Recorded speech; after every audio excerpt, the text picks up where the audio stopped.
Sinegundahan ng China ang pahayag ni Pangulong Bongbong Marcos na baka may dahilan na ang Pilipinas at China na magkaroon ng joint oil and gas exploration kahit sa pinagtatalunang teritoryo gaya ng West Philippine Sea.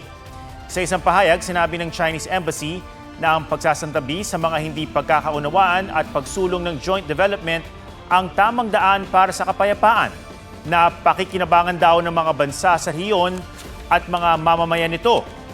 Magkakaroon na raw ng malalimang pag-uusap para sa joint oil and gas development sa South China Sea at umusad na rin daw ang diskusyon.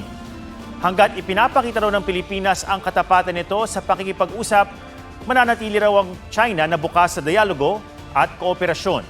Sagot dito ng Malacanang, hindi kailanman hindi naging sincero ang Pilipinas sa pakikipagnegosasyon. Sa lahat ng pagkakataon, sa lahat ng okasyon, ang Pilipinas ay laging sincere sa pakikipag-usap, pakikipagnegosasyon. Kung ano man po ang maaaring idulot ng anumang negosasyon at ito ay magiging maganda para sa Pilipinas, yan naman po ay hindi tututulan ng Pangulo.